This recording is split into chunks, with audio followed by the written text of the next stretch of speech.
What do you make of the phenomenal response that Triple R has received, be it Golden Globes or Oscars? I think that is the tip of the iceberg. Even otherwise, it has done very well in US as well as UK. Where there were people dancing on the floor, not just South Asians, not just Indians, but I'm talking non-Indians.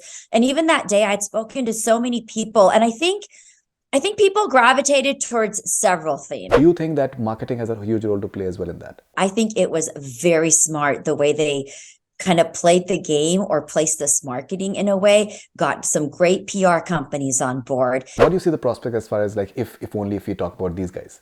I would love to see that come to fruition because it is about time that we see more of our Indian creatives involved with these bigger level projects. How do you look at the growth of Priyanka Chopra in Hollywood? I think her having come in and just created this niche for herself and to really be prominent, to be a voice there, has been very interesting to watch. It's been inspiring. How do you look at this phenomenon of Pathaan and evolution of Shah Rukh Khan of sorts? I had read that this is the first Hindi film to make over $100 million worldwide without even being released in China. That is pretty huge to me. Your experience of interviewing Shah Rukh Khan. This man is so charming. He can charm anyone. But my experience with him is he's so, I'm going to use the word lovable and so engaging.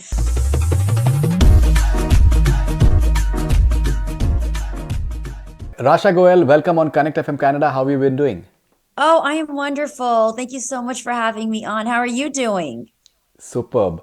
All right, so Rasha, I think you've had an illustrious career so far. If you could please briefly tell us something about your Emmy nominated achievements and the wonderful stuff that you've been doing in Hollywood. Well, gosh, I will quickly cover so much in a brief span of time. Basically, I'm one of the very few or only South Asian Americans that has been covering the Hollywood and Bollywood scene based out here in Los Angeles.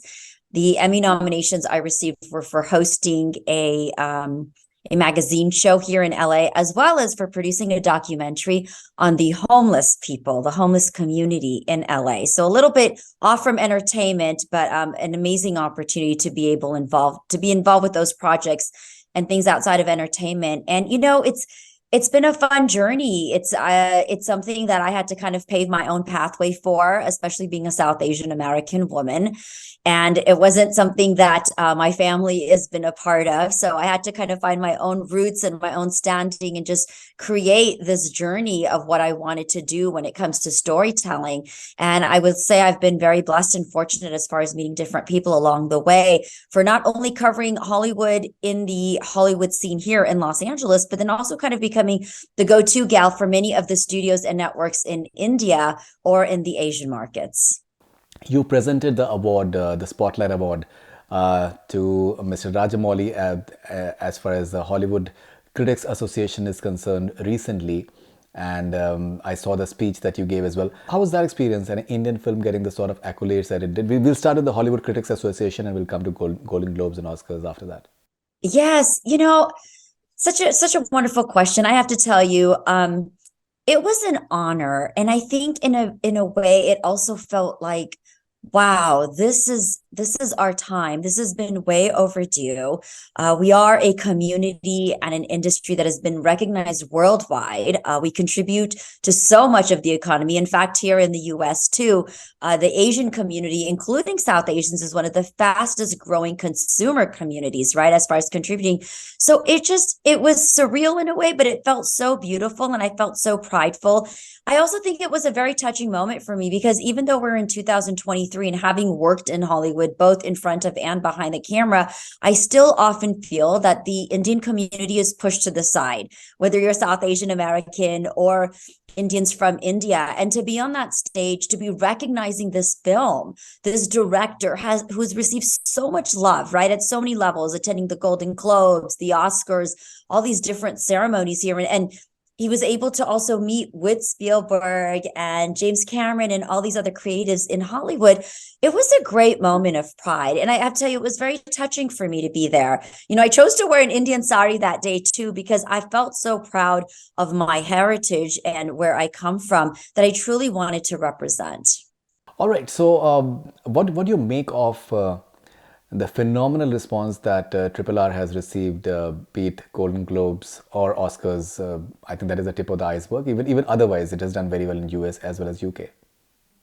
You know, I'd love to hear your thoughts too, because I know you've got some great thoughts, but it's been an interesting journey, I have to tell you. I think it's phenomenal. I don't know if I necessarily had expected this kind of a response. Actually, what I think was so interesting too is, I covered some of the behind the scenes. The first time it was screened at the Chinese theater, the TCLs in, or TLC, I always confuse that, here in Los Angeles. And that was huge. That was huge because I have never in all my life that I have lived in Los Angeles and covered premieres, never seen an Indian film screened in this way, where there were people dancing on the floor, not just South Asians, not just Indians, but I'm talking non-Indians. And even that day, I'd spoken to so many people. And I think people gravitated towards several themes in this film. I think it was mythical for them, right? It was big, it was large, the technical aspects that they saw.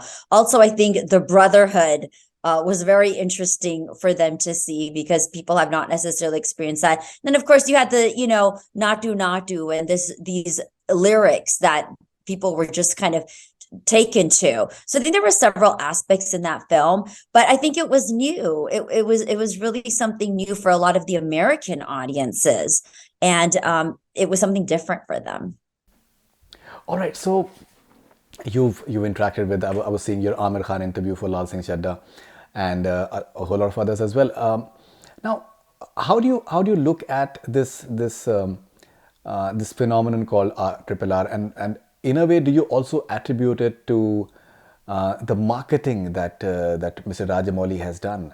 He literally parked himself in US for several months. He started off by showing it to various people. He created that he generated that interest amongst media, showed it to a lot of bigwigs as well. Do you think that also contributed in just developing this interest? Because there have been other films as well in the past from India that have been good. The music has been phenomenal as well, but maybe this has got a response which is next level. And do you think that marketing has a huge role to play as well in that?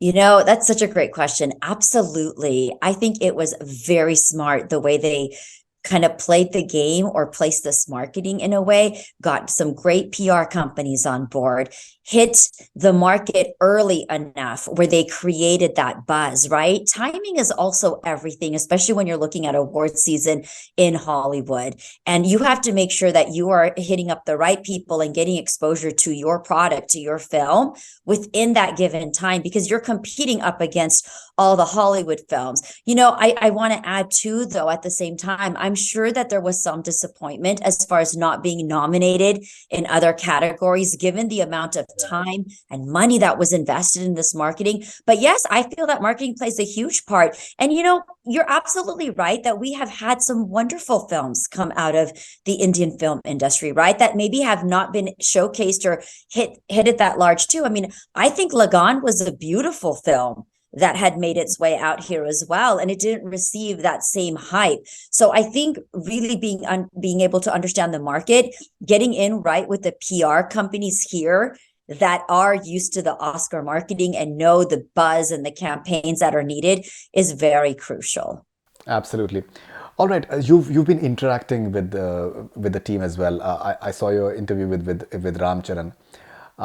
What is the mood like? How do you look at the sort of response that they've been getting? There are talks that both Ram as well as NTR, they may end up getting like a Hollywood film. They're keen on Marvel, for example. We never know. They can be talks for Mr. Rajamouli as well.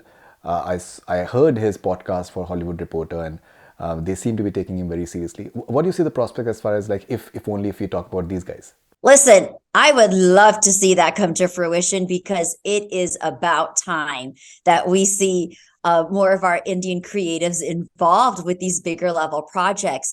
I think that because of the buzz and the nominations, it definitely has put them on the forefront. Having PR companies signing up with agents out here, but there has to be a stronger push. So I think normally when you have these conversations around the awards season, yes, it's exciting. There's hypes. You've got media covering the people, right? And the talent, and everyone's really excited and gearing up. But now it's going to be important and interesting to see, are these being carried out? Are the two talented actors actually being reached out to from Hollywood? And listen, as far as potential, I'm going to say, Ram has received so much love, at least from what I have seen and garnered just in talking to non-Indians that are here in Hollywood. I mean, he's been so adored. Both of the actors have been adored. I had more interaction, of course, with Ram, but what's so beautiful to see is that really a lot of American mainstream media. I mean, to see Ram on Good Morning America, that was so beautiful for me. I almost was in tears, to be honest, because I felt so much pride that they were talking to him on that show. Or even there's a KTLA morning show here, one of the top critics and entertainment journalist, Sam Rubin, they had him on the morning show talking. So these are huge movements for Indians, but I think, is that going to go forward? Yeah, I would love to see it more than just talk. And I do feel its potential. I feel that SSR, I think he had some great conversations here, and hopefully that they will foster those instead of just going back, and becoming comfortable in the Indian film industry in the South where they are. How do you look at the growth of Priyanka Chopra in Hollywood? I have to commend her, I'm going to tell you, because I think her having come in and just created this niche for herself and to really be prominent, to be a voice there, has been very interesting to watch. It's been inspiring. And not only has she been able to create this vision for herself as an entertainment mogul or as an artist on screen, but even how she's showing up at the White House, how she's having an opportunity to speak up for women and other causes, has been very interesting to watch. It's not easy. It's not easy. And I do still feel, though, there is a fight, right? Like, she's still having to push through those molds. Yes, we saw her in Matrix, yes, we are seeing, she has a rom-com coming out. Citadel is about to be released on Amazon. I'd love to see how that does. So I feel like she's constantly still pushing the envelopes. She's pushing, but listen, hats off to her, because people in Hollywood do know who she is. And there are Americans who do recognize Priyanka Chopra and the name when you bring it up. So again, a great moment to see all that happening. She's always been very outspoken. I think she's an excellent communicator. The fact that right in the beginning of her life, when during her teenage, she was in US, and she faced some sort of racism, and maybe that prepared her as well for her journey to Hollywood, because when she talks to anyone, she commands that respect and that level of equality. Her recent statement on what she experienced with sample size has been doing the rounds. How do you look at her response to it, and the way she was almost in tears? So I have met Priyanka many times. I have been a part of her journeys from India to here to the US. In fact, recently, even for the last film show, Panelins, she had hosted a screening, so I had the chance to work with her there. And just in speaking to her, I'll tell you this. I love the way that she stands up for herself. She is very eloquent in that, but I think even over the years, it's like she's owning more of herself. And I think the time that we are living in right now for women, and then especially for Indian women, it is so important for us to love ourselves, to understand what self-worth is, self-care is. So I actually love the statement that she had put out, because it was so vulnerable. You watch this woman who, to me, her fashion drives me nuts. She's incredible. I love seeing what she comes out with, right? And then she's created her own hair products and all this other stuff. And you're seeing the sense of vulnerability of her going home and crying to her husband and her team. It makes her so relatable to me, but it also makes her feel very authentic. Like, she's another woman out there. She's like me, and we feel this stuff, and it is painful. We fight this stuff in the media all the time. So I love that she's being very vocal about how she is feeling as a human being, and not necessarily it's a media act. All right. A lot is being also said about Deepika Padukone's presentation at the Oscars, the way she looked, the way she spoke, and the fact that she held her own. She didn't have an accent.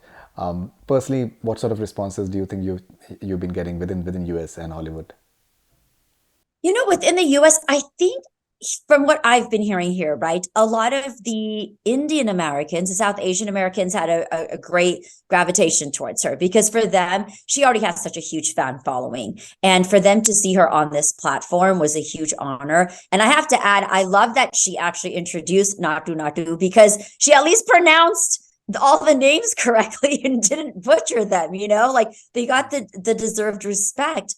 As far as the American buzz, I think it hasn't been as large as I thought it would have been. I think there was a recognition of, yes, this is an international global star. She's an Indian star. It was great to have her there. Her looks have definitely been commented on, the way her dress was, the way she presented herself there, and her being a part of this. But I feel from at least the conversations I have had, there's been more of a response from the Indian community versus Hollywood itself.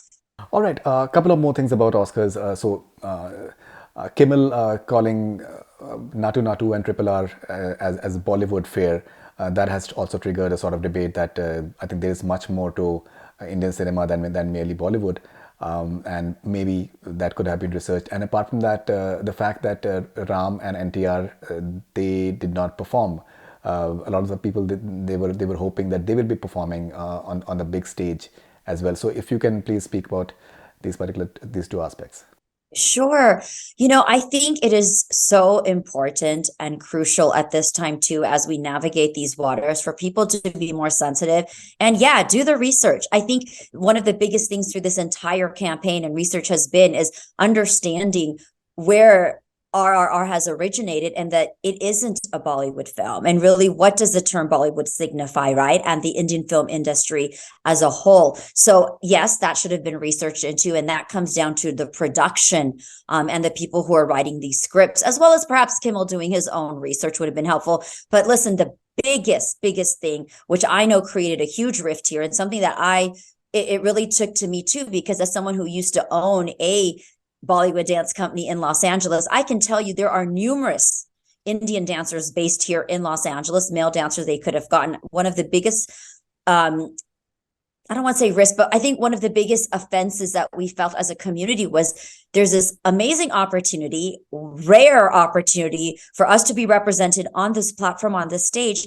You have 20, 30 dancers and not one is Indian. Kind of hard to believe that why production did not pull in an Indian dancer, or at least even talk to a consultant or anyone out here about even casting. Fine. I had heard that there were things about, well, we're creating the scene from Natu Natu, which is about colonialism and kind of matching. Okay, great. So you're going to have the background dancers, not Indian.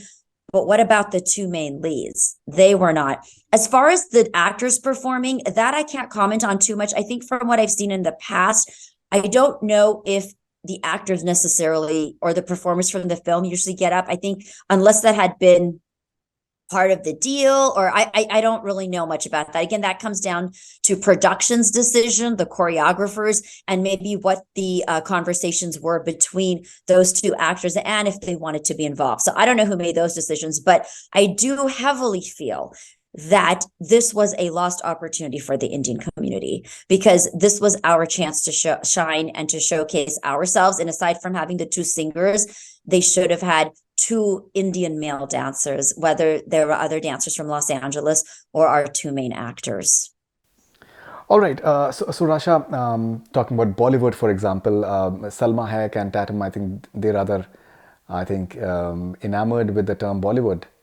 I saw your interview with them. With Salma and Channing. They are ready. It's so funny. I think 10 years ago, when I used to bring up the term Bollywood, some people were like, oh, we've heard about it. We don't know about it. And it's so interesting now, as you go to many of these celebrities that do work out here in Hollywood that are not Indian, to ask them about Bollywood. They are so taken by the dance. They are taken now about the way the visuals are done. And they're actually very interested in the storytelling and being a part of it. So it's been really exciting.